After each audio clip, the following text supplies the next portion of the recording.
En los momentos más difíciles, cuando vemos todo negro y perdemos las esperanzas, se abre una línea directa.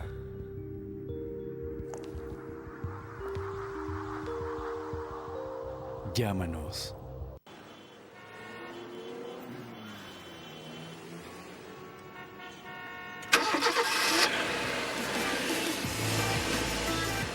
Me gusta conducir con calidad y estilo.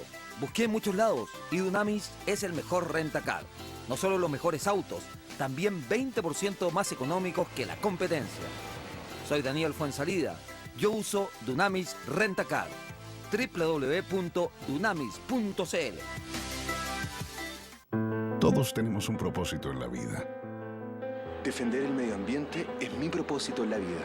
Los derechos de la mujer los defiendo porque es mi propósito en la vida. Mi propósito en la vida es que todos tengamos mejor salud y mejor educación. Y yo defiendo la vida como sea. Ese es mi propósito. Todos tenemos un propósito en la vida. No lo abortemos. Infórmate y opina sobre este tema en www.transformachile.cl. Un lugar maravilloso, rodeado de añosos paltos que dan vida a la más sabrosa comida chilena cocinada en hornos de barro. Platea al horno, chanchito leñador, empanadas, pasteles de choclos, mariscos y pescados.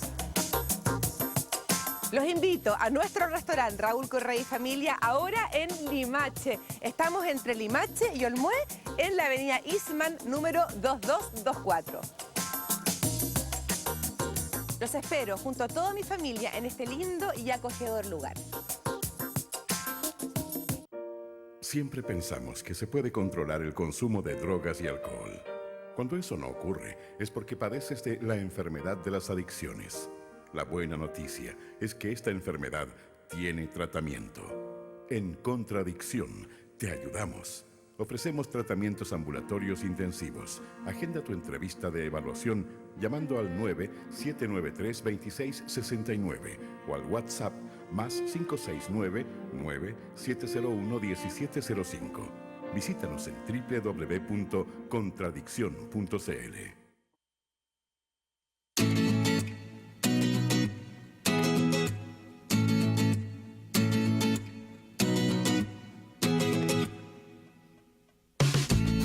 ¿Cómo está, señora, señor? Gracias por la audiencia que nos brinda en cada programa. Mandamos un saludo muy especial a la gente de la quinta región, que nos whatsappea, que nos manda Twitter, que nos manda harto Facebook, y también a la gente de todo el país con relación a los diversos temas que tocamos hoy en nuestro programa. Hoy vamos a hablar acerca de la depresión. Nos puede hacerlo a través del hashtag depresión, ahí por Twitter, por Facebook, por WhatsApp. Y es comentado y debatido aquí por Carolina Gutiérrez. ¿Cómo está? No sé si debatido, pero sí es un tema que me parece demasiado interesante, porque me parece que también es un tema colectivo y también es un tema que tiene que ver cómo nos mira la salud cuando nos enfrentamos a un problema que probablemente no es tangible a un examen de sangre. Entonces también me sumo a la invitación para que debatan junto a nosotros en esta jornada donde hablaremos de si estamos deprimidos, ¿no? Agustín. No sé, señor Chile, a veces lo veo deprimido. A veces yo lo veo eufórico. Sí. Yo hablo de debate porque a veces se asume la depresión en un estado que realmente no es depresión, y eso se lo vamos a preguntar aquí a los invitados. Y es mera tristeza o neurosis. Yo quiero recomendarle a nuestros televidentes un libro que realmente es muy bueno, que se llama El arte de no amargarse la vida. Hace poquito me lo regaló mi señora. ¿Ah? No sé por qué me lo regaló mi señora. Sabes que lo leí en 2-3 días y es sensacional. Terapia cognitiva, te habla de cómo uno se amarga a veces de puras leceras y que la felicidad está pero a la orilla del camino. Es cosa de verla y no estar amargándose por trivialidades. Ya lo sabe, hashtag depresión, ahí puede comenzar a mandarnos Twitter y también a través del WhatsApp que aparece en pantalla y por el sitio de Conciencia de Valores en Facebook. Nos complace tener en este programa a dos psicólogos, una psicóloga, amiga de la casa, Adriana Ferrero, gracias por estar con nosotros. ¿Cómo estás, Agustín? Muchas gracias por la invitación. Jaime Varas, gracias por venir a Conciencia de Valores. Gracias por la invitación. quiero partir lo primero es que me definan qué es la depresión. Porque más de alguna vez hemos escuchado esta famosa frase, estoy deprimido. Y pareciera que es un campo bastante subjetivo. O, ustedes me van a corregir, si efectivamente no es subjetivo cuando una persona está deprimida. ¿Qué es la depresión? Bueno, la depresión es un conjunto de síntomas y de síndromes que duran más allá de 2 semanas y puede durar hasta 3 o 6 meses. Estos síntomas constan de una baja en el estado de ánimo, una sensación de tristeza que en niños se puede dar, y en personas con trastorno de personalidad se puede dar con irritabilidad. Hay anedonia, la anedonia es la incapacidad para sentir placer. Hay una sensación de vacío, de soledad, de pérdida del sentido de la vida. Puede estar acompañado de idea de muerte o ideación suicida. De hecho, el riesgo más grande que corre la depresión es que termine o culmine con un suicidio. Hay falta de energía, hay trastornos cognitivos como la falta de atención, de concentración, problemas en la memoria. Hay cansancio, falta de energía y alteraciones del sueño, en donde puede presentarse con hipersomnia, que es las ganas de dormir todo el santo día, o sueño interrumpido o despertar precoz. Y también hay alteraciones en el apetito, en donde puede presentarse con falta de apetito, la persona tiene que hacer un esfuerzo bastante considerable para poder comer, o en las depresiones atípicas puede haber agitación, que se nota en esto de estarse fregando las manos, de estar moviendo los pies, y exceso de apetito, y subir. ¿Por qué sonreír? ¿Conoces No, a señor alguien Chile, que esté... se frota las manos, es que Chile se frota las manos cuando gana plata. Y le dijo, no, estás deprimido. Cuando gana los juicios. O un exceso de apetito que los hace subir de peso.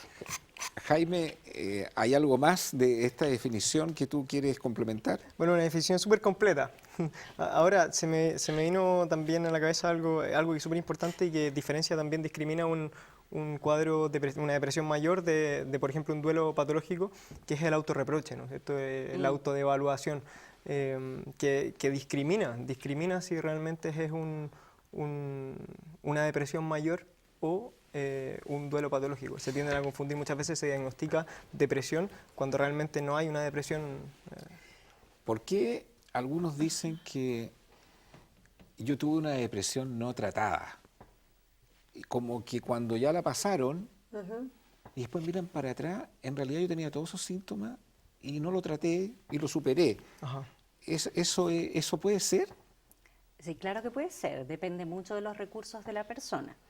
A ver, toda depresión es multifactorial, tiene componentes biopsicosociales, o sea, la biología te marca, y así podemos ver que personas que tienen parientes de primer grado que han sufrido de depresión tienen un 50% de probabilidades de sufrir una depresión. ¿Es genético? Tiene un factor genético que los hace más sensibles. Hay unas secreciones de ciertas hormonas que eliminan las neuronas, que están más sensibles. Hay personas que son más sensibles a algunos factores estresantes que le provocan la depresión. Y por supuesto el ámbito social, que tiene que ver con las relaciones, la calidad de las relaciones interpersonales, eventos traumáticos, eventos estresantes que puedan gatillar una depresión, como son la pérdida de una persona significativa, las separaciones, los divorcios. Pero la expresión de esa frase, tú tuviste una depresión no tratada, yo no sé si eso es demasiado subjetivo o realmente puede ocurrir. Lo que pasa es que generalmente las personas que sufren realmente una depresión tienen muchas más probabilidades de volver a reincidir, de volver a recaer en una depresión. Entonces quedan como efectos residuales. Y si no ha sido tratada, y no ha sido tratada ni con medicamentos ni con psicoterapia, si es una depresión leve puede pasar sin un tratamiento. Entonces cuando hay un evento estresor, puede gatillar y reactivar aquellos elementos que en esta depresión no tratada pudieron quedar sin resolver. ¿Uno puede somatizar corporalmente y enfermarse estando deprimido, por ejemplo? De hecho, también es uno de los síntomas. Una de las características.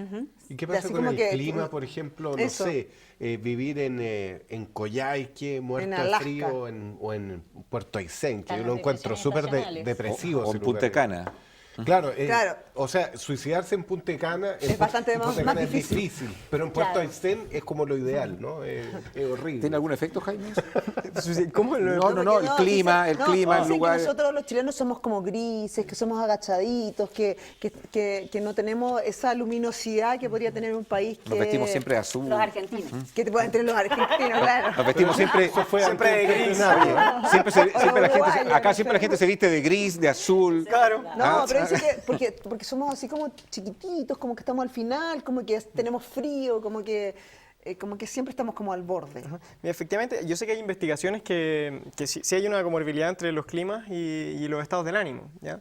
Ahora, no debería ser determinante para gatillar una depresión, porque es distinto estar triste o que te cambie el estado del ánimo a desencadenar un cuadro clínico de depresión mayor. Pero Entonces, ¿cuánto el poder de la palabra, lo psicosomático que decía Carolina, influye en esto? Porque de tanto proclamar estoy deprimido, estoy desanimado, estoy triste, o no quiero efectivamente estar deprimido. gatilla una depresión. ¿Y cuánto hay a veces ese sentimiento que uno dice, en verdad estoy triste, pero no voy a hacerle caso a esa voz de tristeza, claro, y por lo tanto no permito que la depresión tome un campo? Pero para eso hay que ser muy consciente, pues. Bueno, a mí, yo tuve una experiencia de decir, es que no puedo darme este lujo de estar deprimido si tengo que hacer algo, y somaticé. ¿Y cómo somaticé? En una suerte como de psoriasis gutata que le da generalmente a los adolescentes cuando están a punto de dar la prueba o cuando tienen que decidir. ¿Y a raíz de qué te pasó a ti? De la decisión de divorciarme. Yeah. Entonces yo dije, no, yo tengo que asumir esto como tengo, y entonces no entré en ese túnel de la depresión y no me di permiso para hacer eso, no me di permiso para hacer el luto, para eso. Y cuando me enfrentaba a esa situación, voy al doctor y le digo, es que tengo como una alergia. Y me dice, no tienes una alergia, tienes una psoriasis, que es una psoriasis que es a un nivel muy, muy pequeño, o sea, no es tan invasiva, pero sí efectivamente se traduce en una enfermedad que se te refleja en la piel y que es simplemente porque no has enfrentado una situación de alto estrés o que no te has dado permiso para llorar, para no ir a trabajar, para no sé. Entonces, ahí yo me di cuenta que, claro, efectivamente, en ese momento de estrés, cuando dices, es que no puedo estar deprimida en este minuto, no quiero estar deprimida en este minuto, tengo que hacer de esto tripas corazón. Y el resultado, entonces, en un minuto, el doctor me dijo, ¿sabes qué? Si no te lo tomas con andina, el próximo año no va a ser una psoriasis, va a ser un cáncer, va a ser un problema de tiroides, se te va a caer el pelo, o sea, ojo. ¿Y cuál fue ¿Tú piensas que cometiste un error en ese actuar? ¿O tú crees que sencillamente deberías haber llorado más, deberías haber gritado más, deberías haber ido a un psicólogo? Eso es lo que uno aprende en el camino. O sea, llegó un momento en que yo aprendí a decir que no. Y cuando aprendí a decir que no era capaz de hacer todo, que no era una supermujer, que necesitaba tener ayuda o pedir ayuda, no avergonzarme de pedir ayuda, no avergonzarme de decirle, oye, no soy capaz de hacer esta cuestión, y no echarme en la mochila más peso. Fue una situación bastante liberadora. Ahora, cuando hay un conflicto matrimonial, hay una ruptura no deseada en una de las partes, suele pasar. ¿La probabilidad de que esa parte afectada caiga en una depresión es muy alta? A ver, lo que pasa es que las rupturas matrimoniales, las separaciones, nos conectan con nuestra primera separación, que es el corte del cordón umbilical. Eso genera mucha angustia y sí, obviamente genera depresión. Cuando uno ha estado mucho tiempo con una pareja, esa pareja y todo lo que hiciste con esa pareja, todos tus hábitos, tus rutinas, formaban parte de tu identidad. Por lo tanto, cuando terminas esta relación de pareja, tu identidad queda cuestionada, queda debilitada, queda en el que soy, claro, queda en crisis. Entonces la persona tiene que volver a rearmarse. Y obviamente que para volver a rearmarse y rearmarse sanamente, tiene que pasar por un proceso de duelo. Y duelo significa dolor. ¿Por qué algunos rápidamente lo superan y otros caen en la depresión? Insisto en la pregunta. ¿Dónde está la diferencia?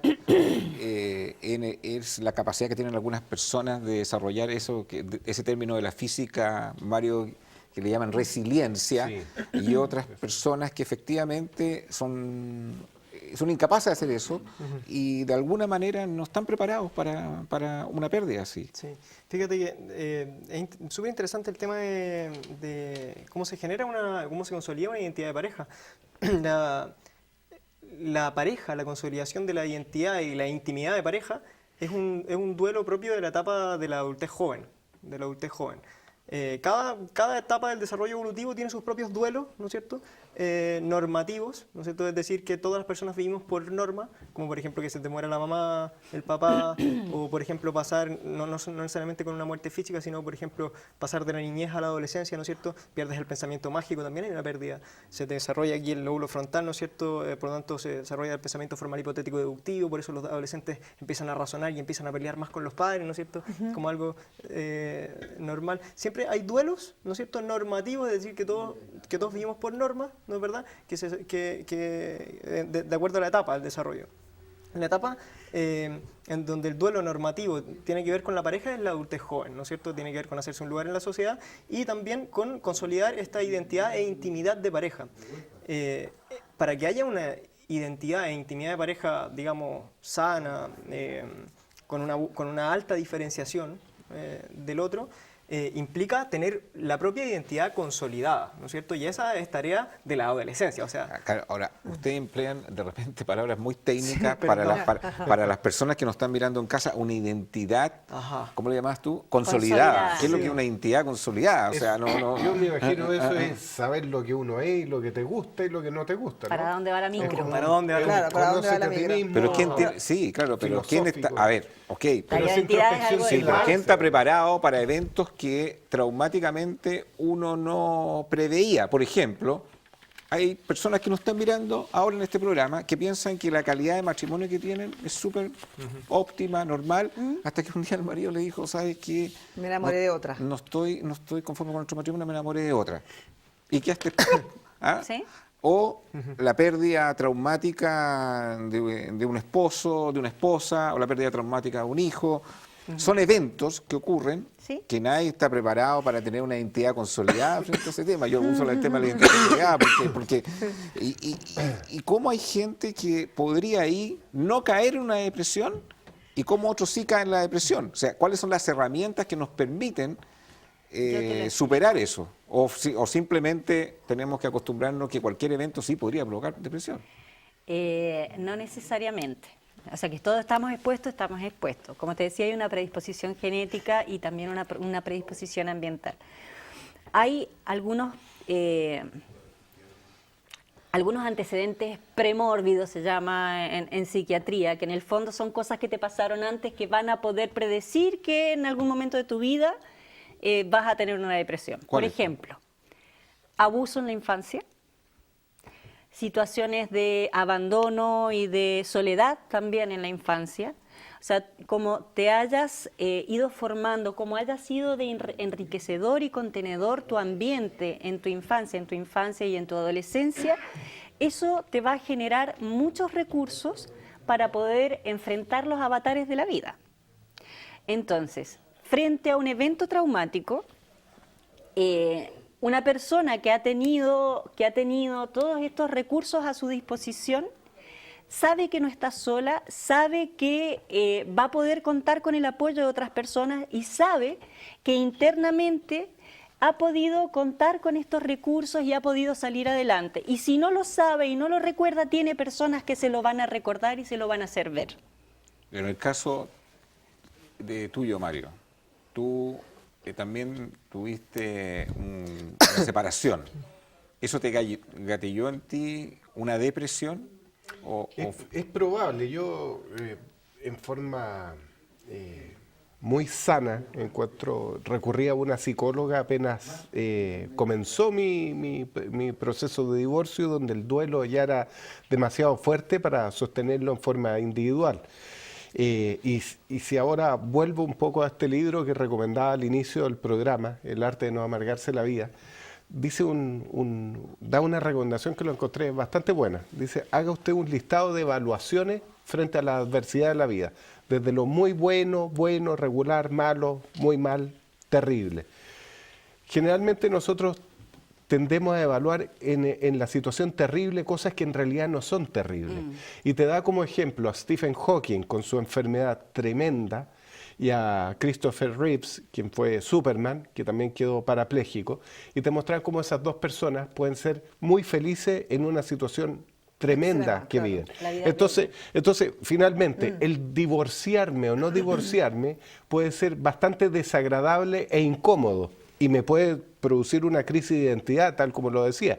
Finalmente salgo de mi casa, ya no tengo ni mis muebles, ni mi nana, ni mi rutina, ni nada, pero no es terrible comparado con un cáncer, con la muerte de un hijo, o como quedarte paralítico. Claro, o sea, entonces ahí es donde empieza a dimensionar cuáles son tus dolores frente a tus incomodidades, y ahí no exageras tanto tampoco en una depresión, lo que es el una caso tuyo. tristeza. Claro, cuando tú comparas los dolores del otro, o los dramas del otro, con relación a la pena que tú tienes, tú dices, bueno, lo mío es una pluma comparado con el dolor dramático del otro. A lo que me dedico yo, por lo menos a mí me sirve mucho como terapia. Yo recibo problemas pero tremendos, no sé, gente que se le murieron los hijos, una negligencia médica donde, no sé, perdió una niñita 5 años. Entonces, frente a una incomodidad, una adversidad, yo me pregunto, ¿le cambiaría mi situación por la de mi cliente? No, ¿cierto que no? Entonces, ahí empiezas a vivir filosóficamente más feliz, pensando, no en mal de mucho consuelo de tonto, sino que hay cosas en la vida que son mucho más terribles de las que a ti te pasan, y ahí viene una suerte de autoterapia que uno se puede hacer. Yo quisiera preguntar algo con respecto a nuestro sistema de salud y cómo es mirada una persona que está en depresión. Sobre todo porque he conocido muchos casos de personas que efectivamente están con una depresión severa y simplemente no le cubren, no le pagan, le cuestionan la enfermedad.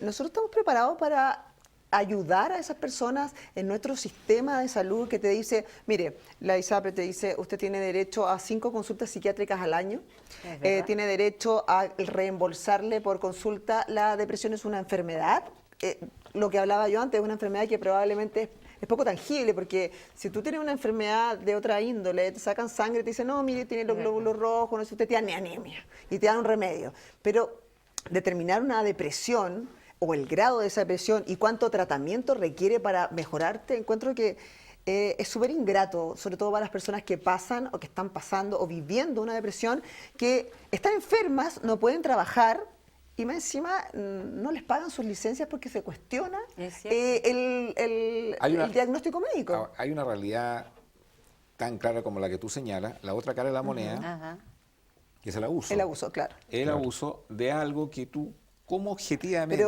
puedes medir? O sea, ¿puedes medir objetivamente que una persona está con depresión? Hay un abuso, pero hay un abuso en complicidad con un médico. Sin ir más lejos, hubo un candidato presidencial en Chile que depuso su candidatura argumentando que tenía depresión. Y ahora se está cuestionando si eso era una depresión real y genuina o se había anticipado al problema de la factura falsa o ideológicamente falsa y a su situación judicial que se está viendo ahora. Entonces ahí está el tema de que pagan justos por pecadores. Seguro. Parece ser que la depresión puede simularse, no estoy diciendo que no la tuviera este caballero, pero parece ser que la depresión puede simularse más que una anemia. De pronto hay depresiones endógenas que simplemente te dan por periodo y que van y vienen. A lo que yo voy es justamente a eso, pagan justos por pecadores. Hay un abuso también como la gente que no paga el Transantiago, porque hay algunos que lo pagan y otros no. Entonces también complica el sistema, porque hay algunos que hacen una boleta falsa que complica el sistema, una licencia falsa, y el tipo te cuestiona y te dice, si usted tiene depresión se tiene que quedar en su casa, y te van a fiscalizar a tu casa y a lo mejor para desdeprimirte lo que tenés que hacer menos es estar en tu casa, tenés que salir, mirar. Ir a Cancún. Y es así. Ir a vacaciones. Pero Jaime, claro, lo que deslinda si hay abuso o no hay abuso es que efectivamente están todos los síntomas, si es que es una ciencia exacta, no lo sé, de una persona que sí tiene depresión. No queda en el campo de la relatividad. Algunos piensan que sí, que la profesión incluso de usted cae mucho en el campo de la relatividad, y algunos piensan que además la solución, increíble, yo esto lo he escuchado, además de alguna persona que dice, mi hijo está deprimido, lo mandan al tiro al psicólogo como si fuese la solución express a todos sus problemas, incluyendo problemas de identidad. Entonces, ¿qué opinas? A ver, bueno, si queremos diagnosticar, ¿no es cierto?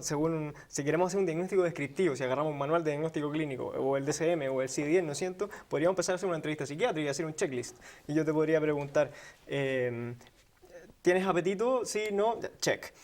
Anedonia, ¿no es cierto? Esta capacidad para perder el placer, ¿no es cierto? ¿Te estás dejando de hacer cosas que antes hacía? Check. Podríamos hacer un diagnóstico descriptivo, ¿no es cierto? Y poder decir, perfecto, depresión. Pum, y después vemos investigaciones, ¿no es cierto? Creo que una investigación del 2010 dice que el 17% de los chilenos tienen diagnosticada una depresión mayor, que es el diagnóstico técnico, depresión mayor, así se llama. Pero efectivamente eso es un checklist, es un diagnóstico descriptivo. Cuando la depresión debemos entenderla, y por eso también caemos en esto de la relatividad de los psicólogos, ¿no es cierto? Que es como que abarca un poquito más allá del modelo médico, como que se mete en la subjetividad, y podemos entender la depresión también como una especie como de muerte ontológica, ¿no es cierto? Como la muerte del ser, como algo que es interno y que efectivamente, como decía aquí mi colega, ¿no es cierto? Una pérdida como del sentido de la vida, ¿no es cierto? Y eso ya se escapa un poco del checklist. Podemos tener muchos síntomas, ¿no es cierto?, de depresión sin tener un cuadro de depresión mayor, como sí tenerlo. Tú tocaste el tema de la realidad chilena. Le voy a pedir a nuestro director que salió una noticia de prensa donde si Chile fuera una persona, y habla precisamente este estudio de la OMS, en que el 17% de los chilenos padece depresión. Esto coloca a nuestro país como uno de los mayores en tasa de depresión a nivel mundial. O sea, 1 de cada 3 personas en nuestro país padece problemas de salud mental en algún momento de la vida.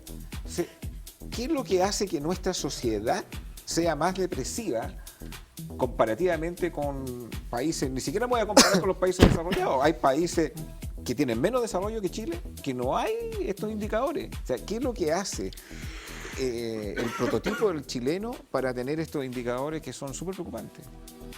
Adriana. Escucho música, ¿puedo hablar? Sí, por supuesto. Puedes bailar también. Aprovechando de música. Estamos colocando la música, el director la coloca para que no nos deprimamos. A ver, hablamos de Chile y de los supuestamente grises y deprimidos que son los chilenos, ¿sí? Esa es la pregunta. La pregunta es por qué tenemos este indicador que 17% de los chilenos es mucho, padece de depresión, y que nos coloca como un país en los estándares del ranking casi top 5 de países que se desarrolla la depresión. O sea, ¿qué es lo que hace que la sociedad chilena esté en este estado de... Yo creo que el diagnóstico es re fácil sin ser psicólogo. A ver.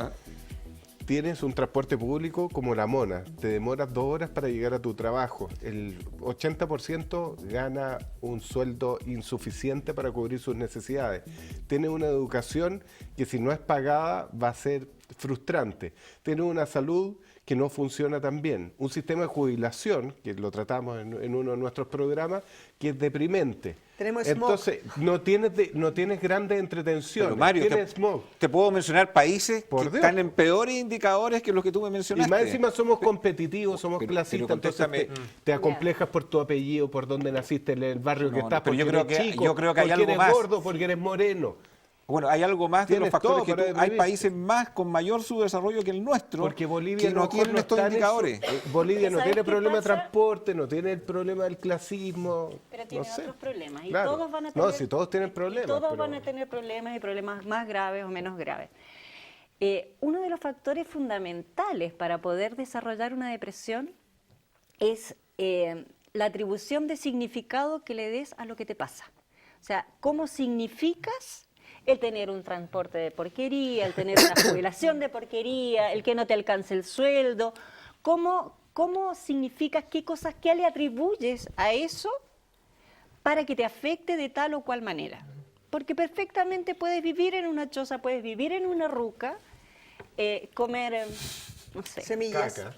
Semillas todos los días y ser perfectamente feliz. Depende mucho de las expectativas también. Adriana, tú estás hablando de las expectativas, que somos un país una sociedad de consumo, una ¿Con sociedad, alta una expectativa? sociedad de los winners, una sociedad los de tigres, éxito, los tigres de- Y hay otro factor. donde el que no logra las expectativas que se había sembrado genera frustración, baja tolerancia a la frustración, y ustedes como que dicen que ese como que sería una especie de causa por la cual somos generadores de depresión más que en otros países.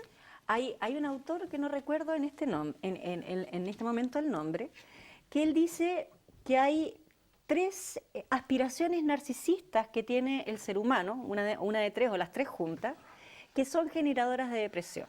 Una, ser valioso y amado. La otra es ser superior y poderoso. Y la otra es ser amado y amoroso. Sí, las dije bien. Entonces, cuando esas expectativas, esos ideales no se cumplen, se genera la depresión. Etiología o causas de depresión pueden haber infinidades.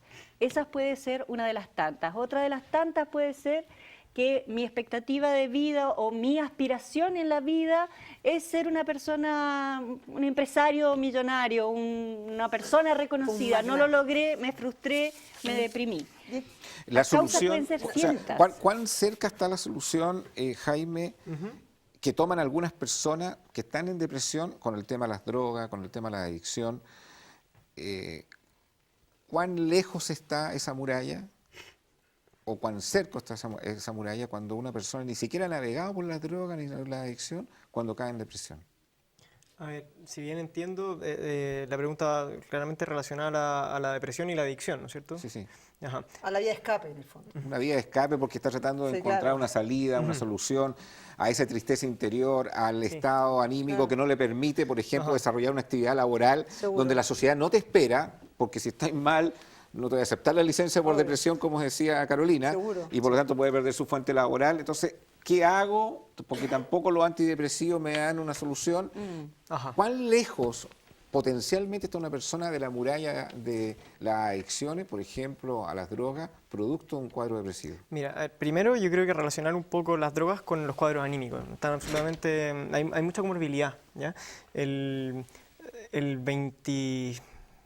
no recuerdo qué porcentaje, 20 y tanto % de la patología dual, es decir, un trastorno psiquiátrico y una adicción, ¿no es cierto?, al mismo tiempo, corresponden a episodios depresivos, trastornos bipolares y depresión mayor. Es decir, el trastorno bipolar es un cuadro del ánimo, ¿no? Se tiende a pensar que bipolar, que tiene que ver con la personalidad, pero en realidad es un cuadro del ánimo, ¿no es cierto? Sube y baja el ánimo. Los cuadros depresivos, si los pensamos en comorbilidad o en relación con las drogas, son los que mayor tienen comorbilidad, ¿ya? Efectivamente, cada funcionamiento, ya sea psicopatológico o sea adaptativo, no solamente tiene un porqué, no es verdad, no solamente yo soy así porque me abusaron de mí sexualmente, porque mataron a algún amigo mío, no soy así solamente porque me pasó algo, sino que también soy así para qué, es decir, tiene una función prospectiva. Cada funcionamiento, psicopatológico y adaptativo. La droga también, ¿ya? Y la droga en la adicción también, ¿no es cierto? Por ejemplo, tengo, a ver, yo tuve una paciente que, guardando la confidencialidad claramente, ¿no es cierto?, nunca se ha dado permiso para estar deprimido. ¿Ah? Porque nunca ha tenido el apoyo, ningún confidente, ni su pareja, ¿no es cierto?, para poder expresar lo que le pasa. Y toda su vida le ha hecho bullying y tiene su autoconcepto deteriorado, por lo que su autoestima también es baja, ¿no es cierto? Y la única manera de poder vivir o darse permiso para vivir, experimentar esta tristeza, ¿no es cierto?, o baja anímica, es mediante el alcohol. ¿Por qué? Porque el alcohol, a nivel de neurotransmisión, ¿no es cierto?, en la sinapsis química, libera neurotransmisores que son depresores, es decir, nos bajan el estado anímico, ¿no es cierto? Está este mito como que el alcohol te deja como arriba la pelota, como que te activa, sin embargo, cuando uno está absolutamente borracho, que hace una apagatele, se duerme, ¿no es verdad? Claro. El alcohol es un depresor, sí, claro. Efectivamente te baja el ánimo, ¿no es cierto? No hay que tomar tanto. Claro. Entonces, pasa que también hay una función prospectiva del consumo de drogas, ¿no es cierto?, adictivo, con psicopatología. Si yo nunca me doy permiso para estar deprimido y recurro al alcohol porque es la única manera que yo encuentro, que mi psique encuentra de poder estar más resuelto, adaptativo en el medio, va a tener que ver con eso, ¿no es cierto? Pero es relativo dependiendo de cada persona, ¿no es cierto? Como dice Adriana, es multifactorial. Lo que sí nosotros nos damos permiso en este programa es elegir bien. Y qué mejor elección que Chevrolet. No, Mario Chilin. ¿Y qué mejor elección para comprarse un Chevrolet Carolina Gutiérrez que... Inalco, si está pensando en cambiar su auto, no le dé más vuelta, cámbiese a un Chevrolet. Y cuando lo haga, piense en Inalco, el concesionario oficial de General Motors en Chile. Los invitamos a revisar su página web www.inalco.cl. Ya estoy eligiendo el modelo y el color. Y para no deprimirse, ¿qué mejor? Un test drive en un Camaro. Eso quiero yo, no malo. ¿Quiere probar? Me pasa todas las depresiones. Pero absolutamente. ¿Puede elegir así un test drive de alguna cosa? Pero tú te metes en la página inalco.cl, ahí donde dice contacto, y dice, ¿sabe que a mí me gustaría tener una demostración, un test drive de este auto? Ya, pero ¿por cuántos días? Te van a sorprender. Deja que yo te sorprenda. Deja que ella te sorprenda, Carolina. A Carolina te van a dar más días que a Chile, ¿no? De todas maneras. Volviendo al tema, me gustaría saber cuándo uno, o en qué minuto uno sabe dónde tiene que recurrir o a quién recurrir primero, ¿a un psiquiatra o a un psicólogo? Porque uno dice, los psiquiatras como que atienden a las personas como casi en la locura misma y los psicólogos más bien te encaminan a no llegar a esa locura. Sí, ¿Uno puede saber eso o no? Hay un famoso, una famosa manera de diagnosticarse eso. Si tú, por ejemplo, le rezas a Dios, eres religiosa. Ahora, si Dios te contesta, necesita un psiquiatra. No, pues Mario Chilin, no, mira, cada uno vive la fe como la quiere vivir. El señor Chilin la vive en la estratosfera. Está más cerca el señor Chilin de lo que a usted le parece la fe. Es que yo soy abogado, estoy más cerca del señor de abajo, el que tiene el cuerpo. Pero la pregunta de Carolina es bien interesante. ¿Cómo saber cuándo tengo que recurrir a un especialista o a otro? Y también existe como hoy día menos, pero existe como este prejuicio. ¿Iba a ir al psiquiatra? O sea, como diciendo... Está yendo a terapia, al psicólogo. Hazte ver. O hazte ver, anda al psicólogo. O al revés, hazte ver, anda al psicólogo. ¿Qué te pasa? ¿Por qué fuiste? ¿Te pasó algo? Es como, así como te cuestionan la licencia, que dice, ¿cómo? Esta licencia de tantos meses con depresión, también te cuestionan, ¿estás yendo al psiquiatra? O sea, de verdad estás mal. Es tu etiqueta de perdedor. Sí. Estás declarándole a la sociedad que estás de hecho, que necesitas ayuda. Si te querés cambiar de ISAPRE, no te aceptan si has presentado... Contestemos la pregunta, ¿cuándo uno tiene que recurrir a un psicólogo, cuándo un psiquiatra? O ambos. A ver, psiquiatra. Si estás con ideas de muerte, te querés morir o ya tenés planeado cómo hacerlo, anda a un psiquiatra de una. Cuando perdieron la Copa América Argentina, pasó ahí fui al psiquiatra, pero al día siguiente, para que me siguiera haciendo bullying. Estaban para psiquiatra ustedes. Estaba con mi depresión, pero al pic. Pero tú dices cuando están ideas de muerte por cualquier tipo de evento, pensamientos de muerte. Claro, ideas de muerte es, pucha, qué ganas de desaparecer. De suicidio. Hablemos como ideas de muerte. O de homicidios. Si te dan ganas de matar a alguien. Bueno, ahí sí. Y busca a Chilin inmediatamente también. Claro. Busca psiquiatra, psicólogo, todo lo que puedan. No, pero pongámonos serios en este programa. Tú dices cuando hay ideas de muerte. Ideas de muerte puede ser la necesidad de agredir a alguien, la necesidad de autoagredirme, pensamientos de muerte. ¿Qué pasa con el suicidio? O sea, generalmente cuando hay una depresión, rara vez vas a querer o vas a reconocer que querés matar a alguien. El suicidio, una de las teorías que habla del suicidio dice que esta agresión que no podés volcar en el otro, la volcás hacia vos mismo, matando al otro en vos mismo. ¿Me entendés? Sí. Ya. Esa es una de las teorías que explica el suicidio.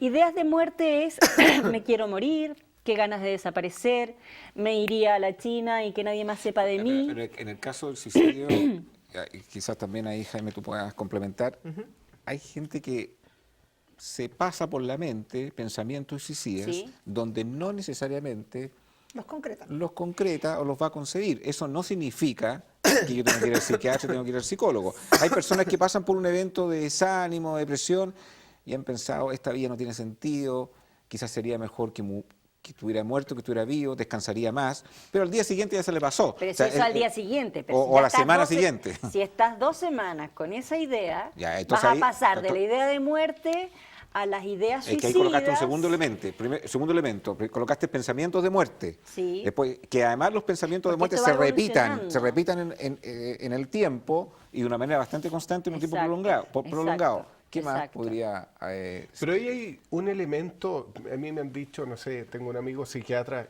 que dice que tienes que tener un componente en la personalidad. Por ejemplo, no sé, he tenido clientes que a sus hijos lo han abusado y dicen, yo mataría al infeliz que abusó de mis hijos. Y tuve, no sé, varios apoderados en un caso emblemático que todos dijeron que iban a matar a esa persona que le había hecho.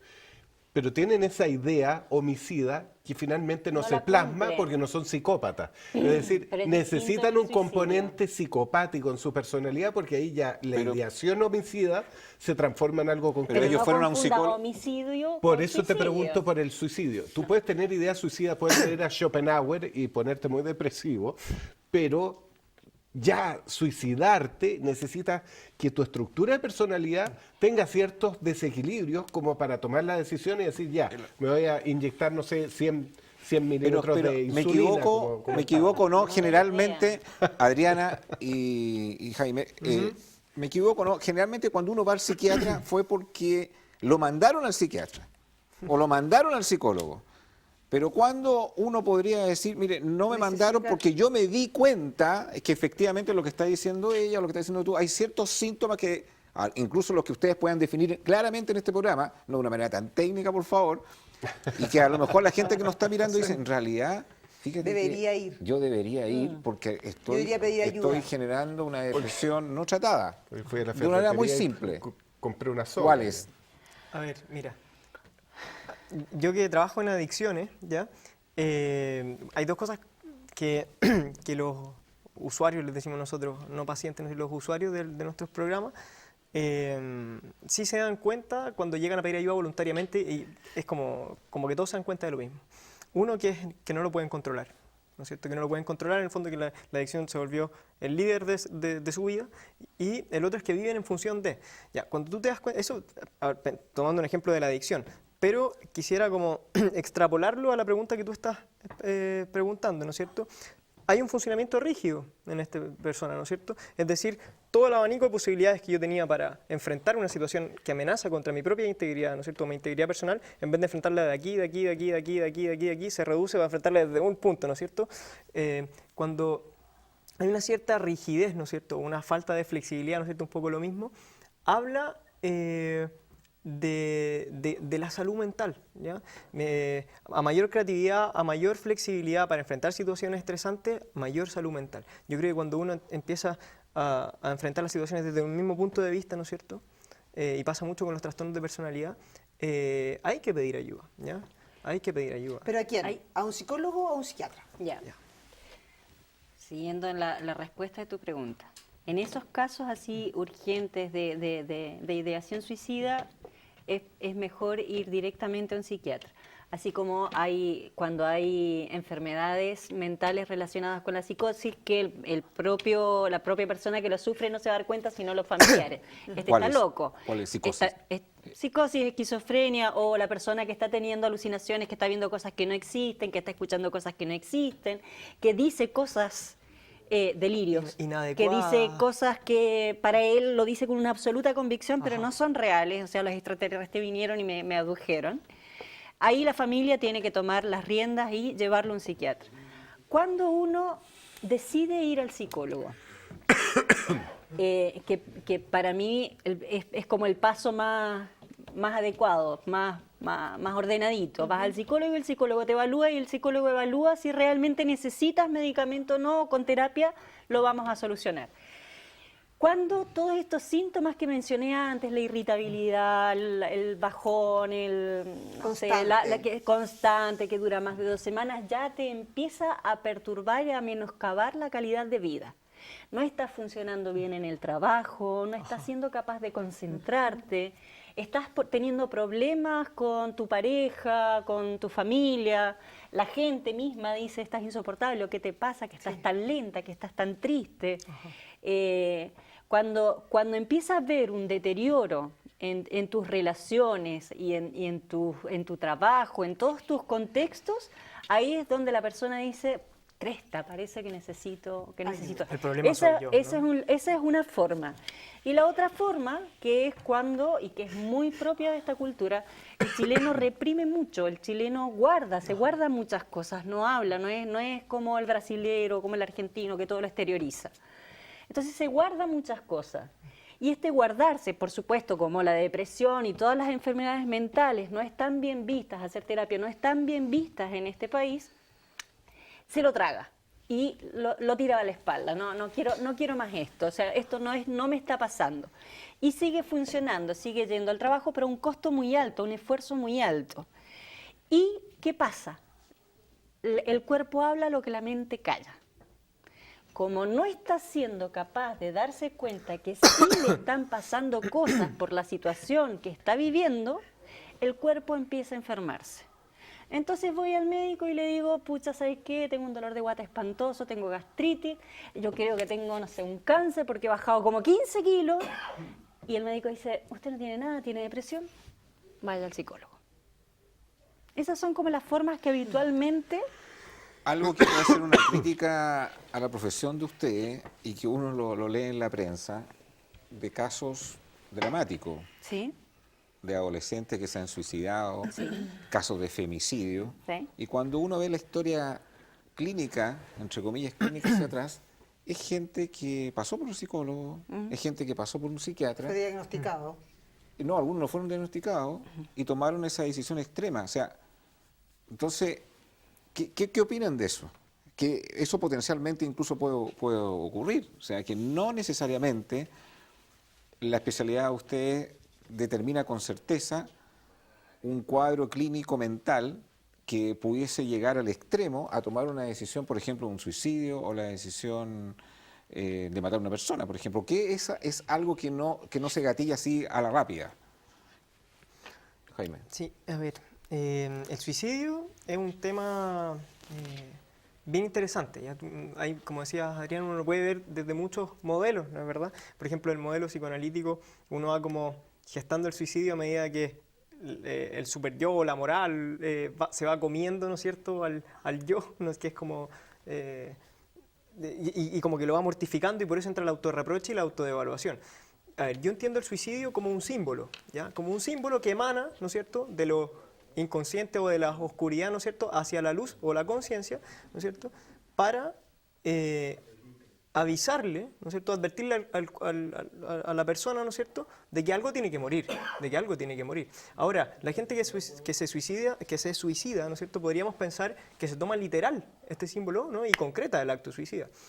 Al menos lo que yo hago con mis pacientes que cuando tienen ideas de muerte, si bien solamente cuando tengo un vínculo cercano con ellos, intento como psicoeducar esta idea del suicidio, porque muchas veces efectivamente hay algo que tiene que morir, ¿no es cierto?, en la psique para que ya se vayan los síntomas depresivos, como por ejemplo la máscara, ¿no es cierto? Yo tuve la máscara, me refiero como a lo que uno proyecta. Lo que uno como que muestra, que también tiene que ver con uno, ¿no es cierto? Uno también es la máscara, y la máscara es adaptativa, ¿no es cierto? Imagínate, nadie tuviera máscara, ¿no es cierto? Nadie tendría filtro, nos organiza como sociedad, como todo. Pero si solamente funcionamos desde nuestra máscara se rigidiza, ¿no es cierto? Dejamos de acordarnos quiénes somos y entramos en un estrés permanente. Yo tuve una paciente que era bailarina de ballet y tenía casi 60 y tantos años hacia los 70, y ella, tuvo un trastorno alimenticio, y ella todavía quería poder, no me acuerdo cómo se llama cuando te abres de piernas, ¿no es cierto? Como lo que hacen las bailarinas, y ella quería hacerlo, ¿no es cierto? Quería volver a bailar como en sus años de juventud, y quería ser perfecta, y ella no se da permiso para no ser perfecta, para saber que ella no está en edad para eso y que eso es normal y que eso es esperable, ¿no es cierto? Y en la medida que ella se fue matando, ¿no es cierto?, esta máscara de perfección, o esta máscara como que no tenía, que en el fondo no le permitía ser ella, fueron disminuyendo ideas de muerte, ¿no es cierto?, no tuvo ningún intento de suicida, pero sí tuvo muchas ideas de muerte. Siempre se quería tirar al metro, ¿no es cierto? Y fueron disminuyendo en la medida que fue muriendo esta máscara. Entonces este suicidio podría parecer como un símbolo, ¿no es cierto?, que emana la conciencia para poder avisarle al cuerpo que algo tiene que morir. Y por lo general puede ser la máscara, uno trabaja eso y disminuyen los síntomas. ¿Por qué en Chile las mujeres, según los estudios que hay, son más inclinadas a la depresión, sobre todo a las fobias, por sobre los hombres? ¿Qué es lo que hace hoy día que las mujeres chilenas sean más depresivas que los hombres? ¿Estás segura que eso es una estadística en Chile o Sí. es a nivel mundial? También a nivel mundial. Es a nivel mundial. Pero en Chile es notoriamente fuerte con relación a los hombres. ¿Las Ahora, mujeres van más al psicólogo? Sí. ¿Consultan más que los hombres? Sí.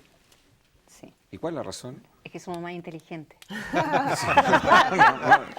Aquí no se puede hablar en serio.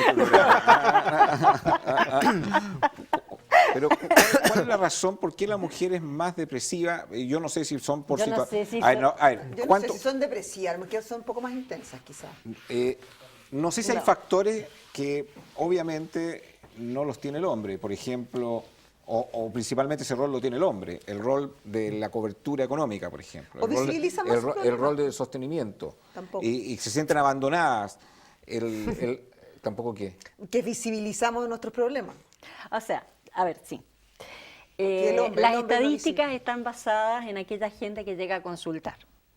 Las mujeres consultan más que los hombres, por lo tanto, estadísticamente hay más registro de las mujeres que consultan. Los hombres suelen hacerse los lesos con lo que le pasa. Pero los típicos síntomas de una mujer por la cual va a un psicólogo. Por amor. ¿Cuáles son? Lo de una mujer, no te quiero colocar en el caso del hombre. Típicos síntomas de una Una mujer, mujer por la que va al Por psicólogo. cuál va a tu consulta, sí. Porque se siente sola, porque el marido le puso el gorro, porque le cuesta encontrar trabajo, porque está triste, porque no le encuentra mucho sentido o goce a su vida. Por Esos los son- hijos también. por los hijos, o sea, y no, generalmente llegan los hijos con algún síntoma y uno termina diciendo, no, a tu Quiero hijo ver no a le tu pasa mamá. nada, es tu mamá, venga la mamá. Es por eso, porque culturalmente el hombre, o sea, una enfermedad mental, una depresión, estigmatiza al hombre como una persona débil, y el hombre chileno tiene que ser macho, tiene que ser fuerte. Y la mujer sí se da esos permisos, de mostrarse débil, de mostrarse frágil y de reconocer que necesita ayuda. Y hasta a veces en algunos estratos sociales me doy el lujo de ir al psicólogo. ¿Qué problema tenés? No tengo ninguno, pero en realidad me encanta ir para conocerme, porque me guía, porque... Para psicoanalizar. Porque, Para me alcanza, psicoanalizar. porque me alcanzan las 5 consultas al año que pago y por eso tengo que aprovecharla. ¿Hasta qué punto esto de llenar de medicamento a una persona que está con problemas de salud mental, lo único que hace es ocultar la enfermedad y no solucionarla, no cortarla de raíz? Porque en el fondo son el antidepresivo, el anti no sé qué, el ansiolín y no sé Pero qué eso otra también, cosa más. también en nuestros niños. O sea, hoy día los niños hiperactivos, los no sé cuántos. Yo no tengo recuerdos de haberle dado ni un medicamento a mis niños para que bajaran sus revoluciones. Hoy día un niño es un poco más inquieto y le chantan al tiro una pastilla y ahí quedaron. Jaime, No sé. el antidepresivo o todos estos medicamentos que de alguna manera ustedes mismos prescriben o No, yo recomiendan, o un No, psiquiatra. no, el psiquiatra. Bueno, un psiquiatra prescribe. ¿Hasta qué punto eso oculta la enfermedad y no la soluciona? A ver, depende, porque por ejemplo, primero que nada, un antidepresivo se demora unos meses ya en instalarse a nivel de neurotransmisión. No es como por ejemplo el ansiolítico que es más rápido, ¿no es cierto? Por lo tanto, muchas veces uno toma un antidepresivo y en 2 semanas se siente bien y es más efecto placebo que por efecto biológico a nivel de neurotransmisión. A ver, por ejemplo, si tú estás viviendo un duelo, ¿ya? Yo no soy médico, tampoco te puedo recetar, ¿no es cierto? Porque no soy médico, no te receto fármacos, yo no recomiendo fármacos, porque un duelo debería dejar que avance según que siga su curso natural, ¿no es cierto? Y en un duelo uno necesita deprimirse un poco, es una etapa que uno se vuelve un poquito más egocéntrica. Hay distintas etapas del duelo, ¿no es cierto? Hay una etapa donde hay un pensamiento rumiante, así como las vacas, ¿no es cierto?, que rumean, ¿no es cierto? Entonces el pensamiento rumiante no te deja. Es necesario, por ejemplo, volcarse uno mismo para armarse un poco y salir, ¿no es cierto? Entonces, en un duelo normal, no en un duelo patológico que dure años, ¿no es cierto? Yo, sin ser médico, yo no recomendaría un antidepresivo. Distinto sería una depresión, ¿no es cierto?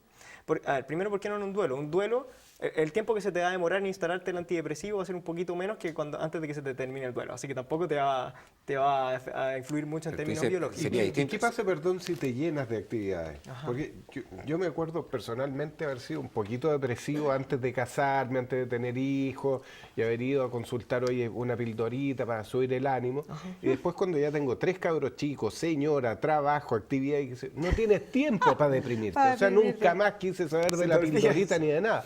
Porque en el fondo mi vida se llenó de sentido. Ajá. Y cuando se llena de tanto sentido y tienes tantas cosas que hacer, finalmente ya no tiene lo que decía, ese narcisismo rumiante de hoy mi vida, ¿qué voy a hacer? ¿Por qué la polola no me pesca o si me pesca? O sea, chao, se te acabó eso, porque te llenaste de cosas. Entonces, esa es mi pregunta. Si tú te llenas tu vida de actividades, ¿se te pasa eso? ¿Es positivo, es sano o no es positivo? Y me voy a colgar de la pregunta de Mario. Cuélguese nomás. ¿Qué pasa al contrario, con nuestros adultos mayores? Que generalmente deben estar al revés, no con harta actividad, sino que al contrario, con una vida un poco más... El director nos está colocando la música. Queda 1 minuto de programa. No, y nos entregamos la respuesta. ¿De verdad? La publicidad y la propaganda. O si no, los televidentes se van a quedar sin la respuesta. Rápido. A ver, chuta. ¿Se llena de actividades o no se llena de actividades? Mira, si te vas a llenar de actividades para tapar algo que tienes que vivir, no es bueno porque lo vas a vivir igual, ¿ya? Es decir, como dice, ¿no es cierto?, Carl Gustav Jung, ¿no es cierto?, uno está destinado a vivir lo inconsciente, es decir, pensando en inconsciente como destino. O sea, si tú te tapas de actividades para evitar un episodio depresivo, lo vas a vivir igual o somatizando. Hay que darse permiso, como decía Adrián, ¿no es cierto?, de poder expresar adecuadamente lo que a uno le pasa, ¿no es cierto?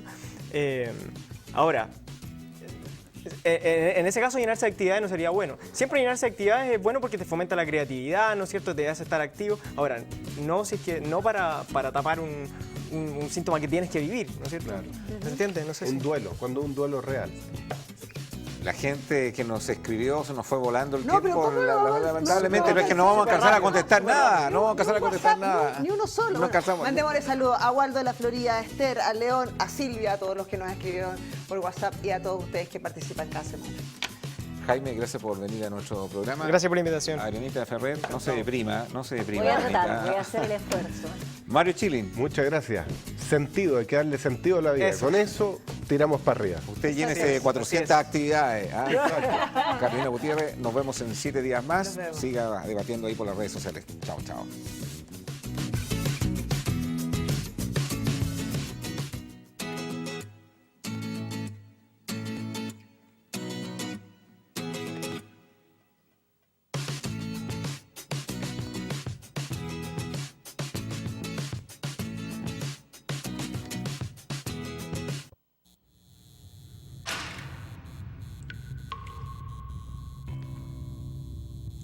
En los momentos más difíciles, cuando vemos todo negro y perdemos las esperanzas, se abre una línea directa.